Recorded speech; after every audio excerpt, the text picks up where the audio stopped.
everyone, and welcome to Photo Finds. I'm your host, Gavin Hatch, even though it doesn't sound like it. I lost my voice 2 days ago, so this week's episode has been a challenge, but I still want to provide you guys with something. I actually love doing these time hop episodes because I love looking back at what the parks were doing back in 2012, 13, 14, and last year when I hosted the show. So let's take a look at 2012. We're going to start off in the Magic Kingdom Park. So it was this week in 2012 that the construction walls came down over at part of the queue area for the Mini Adventures of Winnie the Pooh ride, and they took out part of that interactive queue and replaced it with a meet and greet area. So now you can do, and still to this day, do meet and greets with Pooh and Tigger over here in the Magic Kingdom Park. You can also meet them over in Epcot in the UK Pavilion. Now, when I look at this photo, I laugh because it's so funny that we've come such a long way in such a short amount of time when it comes to the FastPass Plus system. In 2012, you were still using the return slips for FastPass, and they had distribution centers. And this over here is PhilharMagic. Today, the PhilharMagic area is where you can get service for FastPass Plus and get assistance by cast members. But this was where you got FastPasses for Winnie the Pooh and Dumbo. And speaking of Dumbo, it was this week in July that the Dumbo attraction was completed and both the left and right sides opened up, so it would definitely help with keeping the lines down at this attraction because, of course, Dumbo is a very popular and it's part of history with all the Disney parks. Now, something that I love that I wish they would utilize more at Disney rides and parks in general is this virtual queuing. So instead of waiting in a standby line, now you probably have already done this, but if you haven't been to Disney in a while, in a long time, this is going to be something new that you can use next time you're there. But instead of waiting in a standby line, you get a pager, much like the ones you use at restaurants while you're waiting for a table. Instead, you wait for the ride, and you can sit down in an air-conditioned area. It's like a big indoor playground for the kids. They have different games and playground equipment to play on while you wait and sit down and relax. And then I've used it before, and we were there for about 30 minutes. Maybe not even that long, and we just relaxed while my nieces and nephews played, and then the pager buzzed, and then we went directly to the ride and got on Dumbo. So that was really nice. It's a lot more fun and relaxing to do it that way instead of waiting in a long standby line. And of course, Dumbo, again, very popular, so those lines do get long, especially in the summer. So in 2012, the Phineas and Ferb show were very popular, and a lot of kids watched it, and those characters, of course, they want to bring those to the parks to promote the show.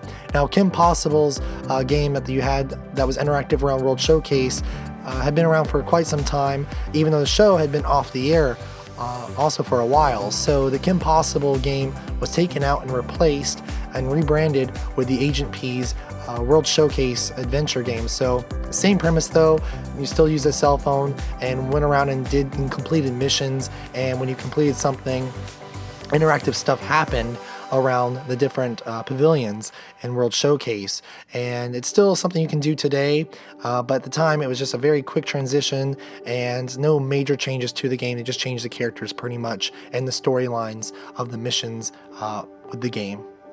Now, in the summer of 2012, Test Track was not open because it was going through its renovation and retheming to Test Track 2.0, and in order to make up for, upsetting the guests that were there to see Test Track that couldn't ride it that summer, they kept Soarin' open for an extra hour every night. The park closed, everything would close at 9 o'clock, but the Land Pavilion would stay open until 10, and you can get on Soarin' up until 10. So this photo was taken on the board there that showed all the wait times for the attractions, and it was only a 20-minute wait, and this was taken, of course, after 9 o'clock. So a lot of guests probably didn't know that Soarin' they were doing that, but for those who did or stumbled upon it, it must have been pretty cool to be able to ride that attraction even though everything else in the park was closed. Over at Disney's Animal Kingdom, the beginning of July, they were taking out and removing the final scenes and the story to the Kilimanjaro Safaris attraction, and of course now there's no real storyline, you're just going on that safari, and they added the zebra exhibit at the end, and so this was being done around that time, and I remember riding it in 2012 and seeing this going on, and I really missed the old story and the animatronics and the plane, and just I thought that was really cool to bring that element into the safari with these real animals, but it was taken out and replaced with just more animal exhibits. But yeah, this was done in 2012. Now, also that month, the Characters in Flight balloon was removed because the company that runs that balloon, they have them all around the world, and one of their locations overseas, the balloon popped, and there was an accident, so they ceased all flights and replaced all the balloons, so it's now, of course, operational again, and they have a new balloon. But in July, they had removed the balloon entirely, so Characters in Flight was not opening during one of the busiest times there at Downtown Disney. Now moving on to 2013, they had finished the queue of Big Thunder Mountain Railroad. It had gone through a renovation, retheming, and more interactive elements, or I should say interactive elements, were put in place. So guests waiting in long lines in that queue that is not air conditioned would have some sort of element that the kids could, play with to keep them entertained while they're waiting in line. And I liked this interactive element because it was something that was kind of interacting with the ride itself. You could overlook and see trains going by while you were making the geysers, and explosions happen. So I thought that was really neat, and they added different things in the queue as well, just to read and look at, and lots of details. There are nods to the creator or the Imagineer of the Big Thunder Mountain Railroad, Tony Baxter.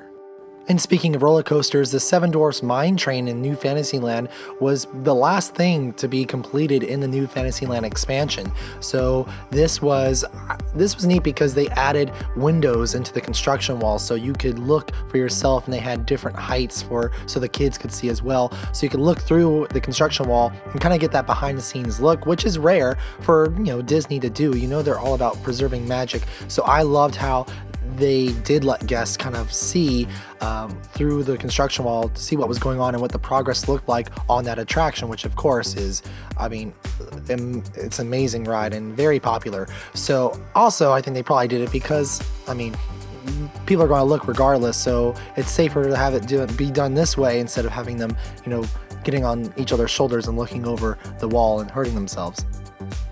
A lot of progress was also taking place not far away over at the Grand Floridian Resort and Spa, as the Disney Vacation Club section of that resort was being added on, and as you can see here, close to completion.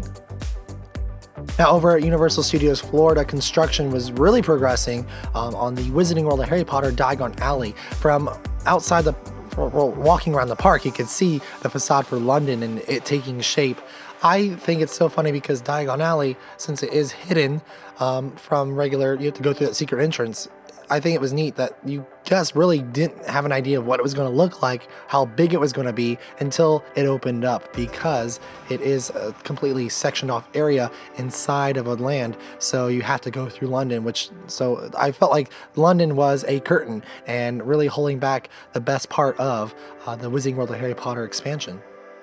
Fast forward 1 year from the day that picture was taken, we have the opening of the Wizarding World of Harry Potter Diagon Alley in 2014. Now, these photos were taken just a few days before the official grand opening, so this was during soft openings or maybe a team member preview.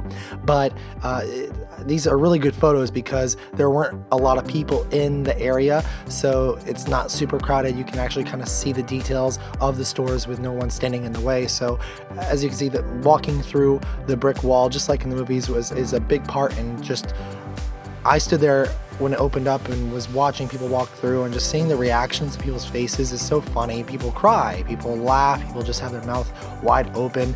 They can't believe that they're walking through and seeing Diagon Alley. It's very impressive if you haven't had the chance to be there in person.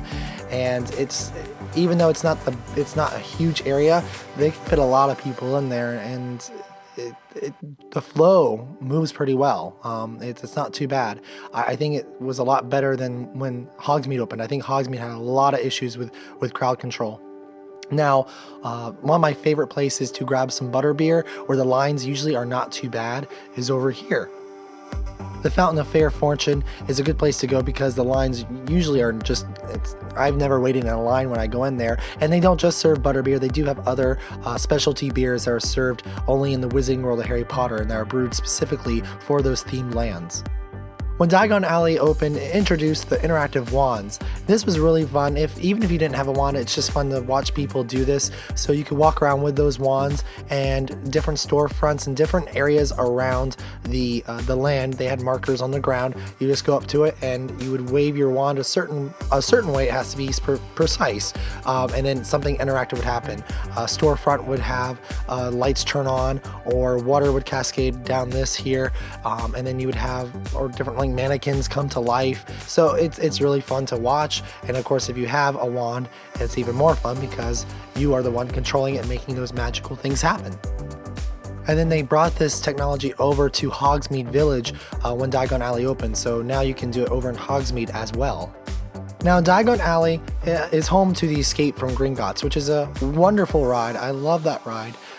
Very innovative. But I think something I really look forward to doing is walking through King's Cross Station. I think that is such a neat thing. Very well done. I love the queue and just the whole feel. It seems like you're really in a train station and at King's Cross. I've never been to the real King's Cross though, but obviously this is where you go to get onto the Hogwarts Express and to go to Hogsmeade Village, and you can take it back to King's Cross when you leave. And when you're walking out of the station, they have a performer there, someone usually playing a saxophone or a violin to make it more authentic. So what I want to know is, if you're watching this on YouTube, you can comment below. I'll read these comments. If you've been to the real King's Cross and been to the one at Universal Studios Florida, tell me what the differences are. If Universal got it dead on of if it's really what it looks like and how it feels, or if it's a little different in real life. I've been told by some visitors that the real King's Cross smells like urine, and it's similar to like the subway experience in New York City, where it's not the cleanest, and obviously ours is very clean at Universal.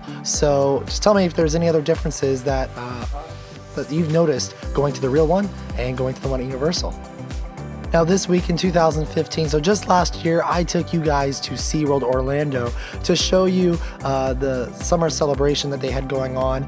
It was also their 50th anniversary celebration still happening, so that logo and different things regarding that celebration were going on around the park, but they introduced a concert series just for the summer. The Celebrate America concert series was something that they did last year, and the performances were held inside the Nautilus Theater. Usually those things are held over at Bayside Stadium, but that last year they did it inside, which it worked for them because they don't really use that theater anymore, just for special events. So they did it in there, but this year they have not brought it back. So there is no concert series, or at least no Celebrating America concert series going on at SeaWorld right now. So this was the first and only year that they did it. Maybe they'll bring it back next year, but right now this summer they're of course celebrating the opening of Mako, their newest coaster.